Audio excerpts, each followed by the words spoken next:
Thank you very much for coming along. I am indeed delighted as the Minister for Arts, Culture and Heritage to be here tonight on this auspicious occasion. As happens in New Zealand, we have many lives and we do many things, and I have in a past life interviewed Chris Pugsley on a number of occasions. He has written many books, all of them outstanding. I think that in my last foray across to Europe about 3 weeks ago, because I am the Minister with special responsibility for World War 100, so I went through the French battlefields and through the Belgian ones as well. The name Chris Pugsley came up with extraordinary regularity. I would have to say, Chris, that you are renowned both at home and abroad, and deservedly so. I should probably acknowledge the dignitaries that are here tonight as well. Mea culpa. Is the Governor-General here somewhere? No, he's not. Oh, well, there you go. That's one less. Excellent. He's gone AWOL. Oh, no, a scandal has just erupted here today. I'm sure that he has leave, and far be it from me to criticise him.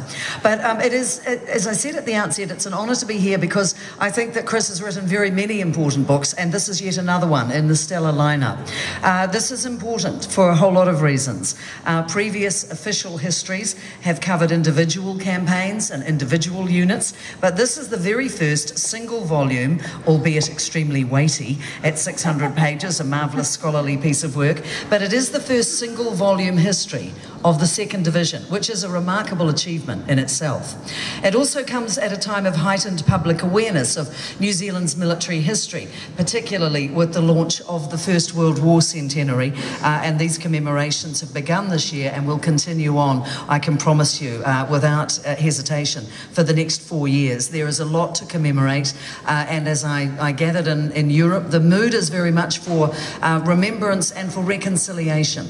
And it seemed to me that the Germans, for example, while they might still, and there are sensitivities around World War II, clearly, but in World War I it very much is about reconciliation. So I think that it is a very appropriate time to have a book of this kind, which really explores, and 75 years after the outbreak of the Second World War, really gives us some information about things that we needed to know more about. And the phrase, lest we forget, I think is a very important one in this context. And thanks to Christopher, we will not be forgetting. And the deeds and the achievements of our men and women who fought in World War II need to be commended and remembered. And I think the effectiveness and the sheer skill that we showed on the battlefield with the New Zealand forces, as well as the sense that by World War II we were fighting for an independent nation. Those are the kind of things that really set it apart, and Chris has encapsulated that. With World War I commemorations, we talk a lot about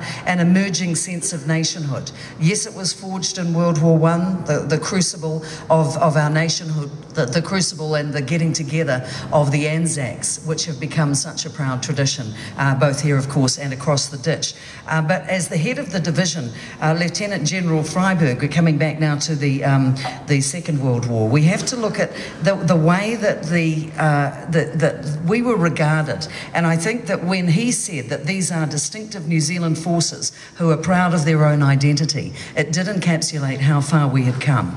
A Bloody Road Home is a hell of a title, and I commend you on it because it's true and it's memorable, and it's the sort of title that really does lead us into what is at once a history, and a military history at that, but it's also a commemoration and an exploration of the effect of war and battle on individuals, and the terrible times that they had, and the lighter moments, you know, German toiletries and things of that kind, which I won't spoil the anecdote by telling you about, but going skiing in Syria, you know, our men found ways to balance out the horrors of battle with the ability to chill and relax. It's something I think New Zealanders to this day retain, and that's a darn good thing. I guess the scholarly attention to detail that you would expect from Dr. Pugsley at a hefty 600 pages, as I've said before, it does become a resource for anybody that is interested in doing further study and knowing more about this period of New Zealand's military history. But even as meticulous as it is, you've never left out the personal detail, and I commend you on that. For those of us who've studied history and have ploughed our way through dry tomes that seem to go on endlessly and have a lot of statistics, they're not essentially as readable as the craft and the skill of a good writer, which is something that Chris brings to all his work and to this one. I think that the historical rigour and those human connections are the two things that make this book a very welcome addition to our shelves of New Zealand history. I think, as the Governor-General says, and I reaffirm it in the book's forward, this is a story that does deserve to be read by all New Zealanders. I really agree with that. Perhaps we can squeeze it into the curriculum somehow and have our children, our students learning it at school. Most New Zealanders will have had some personal connection to World War II. In my own case, my father, the old man, as he always liked to be known, falsified his age in order to go into war, as his father did before him in World War I, actually.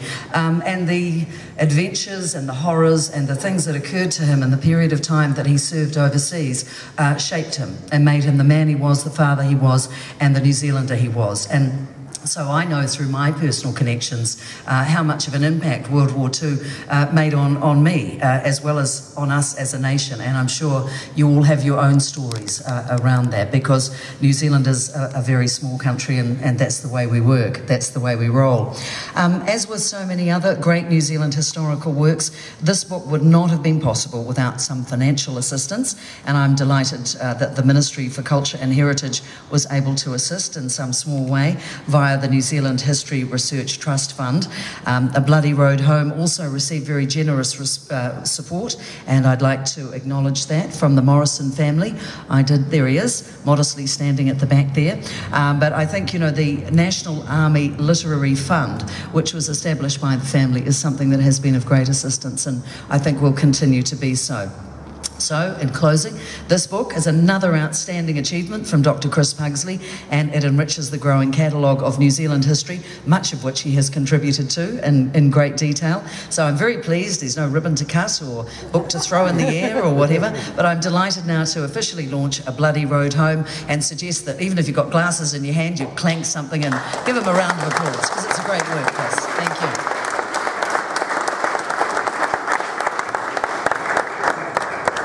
Thank you very much, Minister. I would like to briefly acknowledge just a few people. Firstly, the publishers, Jeremy Sherlock and his very helpful team at Penguin, thank you. And secondly, to the Literary Trust Committee for their time they put into it, and in particular to put their hand in their pocket and upgrade the covers and pay for a map maker. And one of the outstanding features of the book are the maps.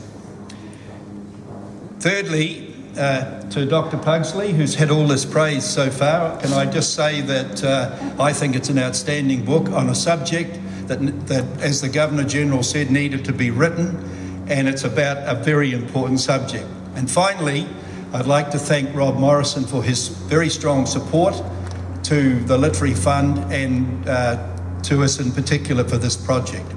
And I'd like to please welcome Rob Morrison.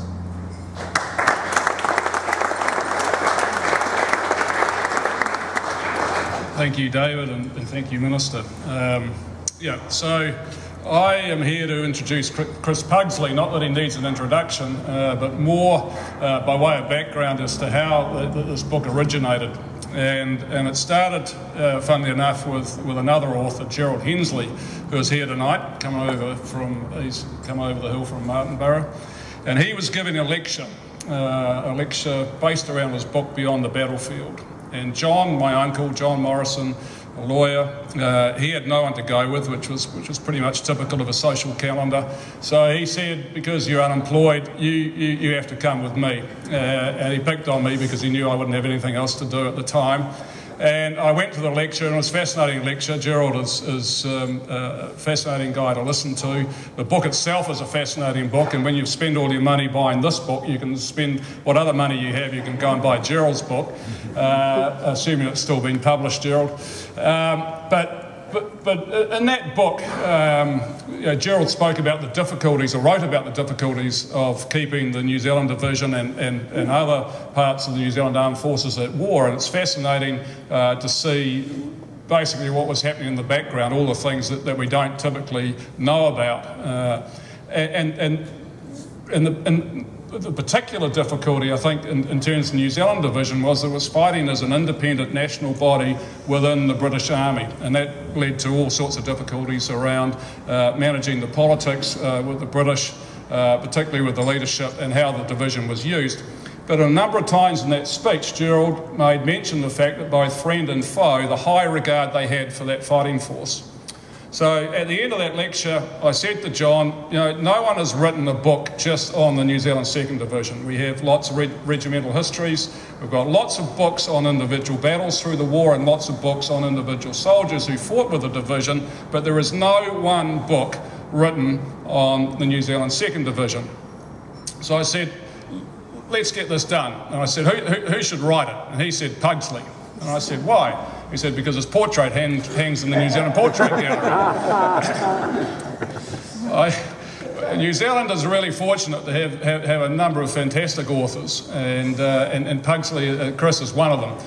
But John happened to know Chris quite well, and he said, look, I think Pugsley would be fantastic. So John being John, within a matter of days, having made the original suggestion, I was getting emails and calls, and before we knew it, we were down this track of writing the book. And anyway, I spoke to Chris one day and I said, look, the only thing I want out of this is that one of the things about New Zealand in the Second World War, one of the things about the New Zealand 2nd Division is it's a big piece of history, but at a micro level, it's made up of a whole lot of family stories. And I was brought up on our own particular family stories. There were 5 brothers and 1 sister in the Morrison family, 1 generation on. And 3 of them were in the New Zealand 2nd Division. And Kim, the oldest, was decorated, he was twice wounded. 2 other brothers, Lloyd and Bobs, were killed in action. The sister, Elizabeth, she was in the nursing corps in Italy with the 2nd Division. My father was in the Royal Navy, and John was too young to go to war. When you look at that, you think, you know, that's an unbelievable sacrifice for any family to make, but it was repeated time and time and time again across this nation. And the reality of it was, and it was unfortunate, is that the New Zealand Division forged a reputation as this fabulous fighting force. They became the go-to division, particularly when Montgomery was leading the 8th Army. They became the go-to division, and because of that, they sustained tremendous casualties. And they were constantly used. If you use a rugby analogy, it's a bit like the All Blacks in 150 odd games. They always want McCaw out there on the park, whether he's got a broken foot or not. They really want him out there, and Montgomery was the same with the 2nd Division. He wanted the New Zealand 2nd Division out there, and that I think led to the losses that we saw, and that was the impact on the individual families. And I always thought that that's a story that should get told, because there were very, very few Allied divisions, Allied fighting formations that fought pretty much from the start of the war all the way to the end of the war. And the New Zealand Division formed in 1940, end of 1939, 1940. They were still there at the end of the war in 1945. And there were very, very few Allied formations that did that. A whole lot of reasons, but New Zealand Division was one of the few. So it is a fantastic story. It's a story that it does deserve telling. I played a very small part in it. John said the only thing you have to remember about Pugsley is he cannot keep to deadlines. We thought a 200 or 300 page book would actually nicely encapsulate things. 600 pages later, it's great. My father, who is the one surviving member of the family at 93, has already complained to me because he can't hold the book up, it's too heavy. So he's waiting for the paperback version. Chris, a fabulous job. It has been. It's been a journey, a shortish journey, I think, even given the timelines and the deadlines. But this is a book that people really should read, and you should be fantastically proud of what you've achieved here. Chris Pugsley.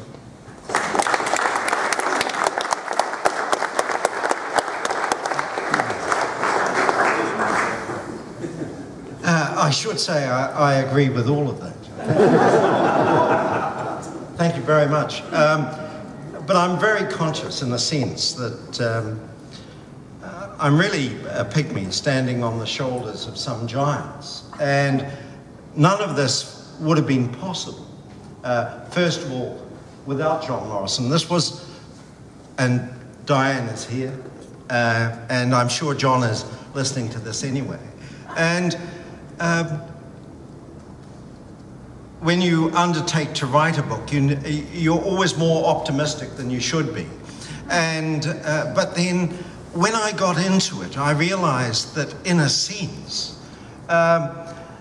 everything I did in the army, at the time that I was a young officer in the army, we had the battalion and brigade study weekends where the old and bold were part and parcel of those presentations on Second World War battles. And once I got into this, I thought of the conversations I had with Brigadier Gentleman Jim Burrows, with Sir William Gentry, with Kim Morrison, and I was conscious suddenly this was something that I knew, and it was important to try and drag it together. And it wasn't possible without the enormous resources that we have here in New Zealand in terms of the brilliant archives, the Alexander Turnbull Library, the National Army Museum, the Kippenberger Library, and the body of people that are interested. And I'm very lucky because I got the job. And I'd like to acknowledge the Morrison family, also the board of the Kippenberger Literary Trust. You know, I am notoriously late, but I think 4 months late for that one is okay. But, hey, it's all right. I'll be even later for the next one. But I'm also conscious that it couldn't have been written without an awful lot of support. And I was very lucky, both in terms of the board itself and of other fellow historians who assisted me, some of whom are here tonight, John Tonkin Cavell, John Crawford, people that I looked and distributed the draft to, among others, Ray Grover, who every time I thought I had cracked it, he would tell me where I'd missed something, and very important, kept me firmly grounded in terms of what I was doing. Penguin, Jeremy Sherlock, Leanne McGregor, who couldn't be here tonight, but really, as an author, you never expect a publisher to exceed your expectations. But Penguin have done that brilliantly, and not just in terms of the design and publication, also in terms of the editorial support.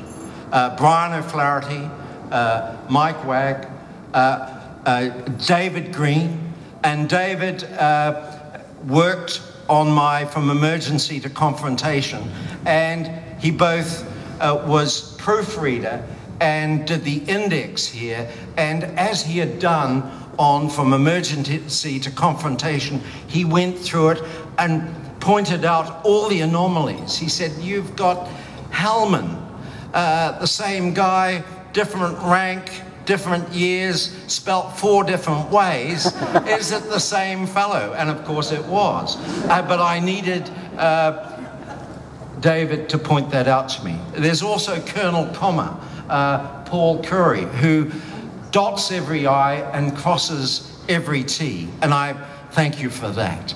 And so, in a sense, writing this was very much a team effort, and my editorial team improved the porridge that I had written by 100%, and I really thank them. And of course, I thank all you for coming here and buying the book, but let's not get on to that. I really would like to thank the committee. The committee gave Let Me Go, Let Me Write It, and gave sage advice when sage advice was needed. I also would like to thank my family.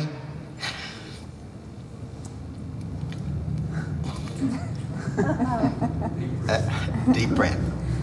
And my 90-year-old father, Frank, because